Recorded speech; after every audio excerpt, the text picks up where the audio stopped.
സൂത്ര സൂത്ര എന്താടേ പ്രേതത്തെ കണ്ട് പേടിച്ചതുപോലെ? പ്രേ പ്രേ താൻ എവിടെ ഇരി, കിതപ്പ് മാറിയിട്ട് പറഞ്ഞാൽ മതി. 5 മിനിറ്റ് ആയല്ലോ, കിതപ്പ് മാറിയോ? മാറി. എന്നാ പറ, താൻ എന്താ പറയാൻ വന്നത്? ഓടിക്കോ. ഏ എന്താ, വേഗം സ്ഥലം വിട്ടോളാൻ, അത് പറയാനാ ഞാൻ വന്നത്. ഹേ, എന്താ കാര്യം? ഏതോ കാട്ടുപോത്ത് തന്നെ അന്വേഷിച്ച് നടക്കണത് കണ്ടു. എൻ്റെ കാട്ടുമുത്തപ്പാ, ഇത് താൻ എന്താ നേരത്തെ പറയാഞ്ഞത്?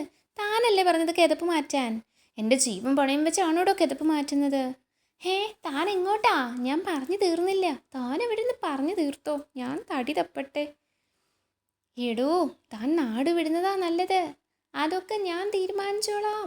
മൂപ്പരെവിടെ ഉണ്ടെന്ന് എനിക്കറിയാം സൂത്ര. എവിടെ ആയാലും വേണ്ടില്ല, എൻ്റെ അടുത്ത് വരാതെ ഞാൻ നോക്കിക്കോളാം. ഹേ, എങ്ങനെ? പിന്നാലെ വന്നാൽ ഞാൻ കാണിച്ചു തരാം. ആനച്ചേട്ടാ, ഈ കല്ലെടുത്ത് എൻ്റെ കൂടെ വരാമോ? ഒരത്യാവശ്യമുണ്ട്. ഞാൻ എൻ്റെ ഗുഹയിൽ കയറും. അപ്പോൾ കല്ല് വെച്ച് ഗുഹ അടയ്ക്കണം. ഇനി ഒരു പോത്തിനെയും പേടിക്കുക. അമ്മോ, അയ്യോ, ഞാൻ അപ്പോഴേ സൂത്രനോട് പറഞ്ഞതാ നാട് വിട്ടോളാൻ. എൻ്റെ അമ്മേ.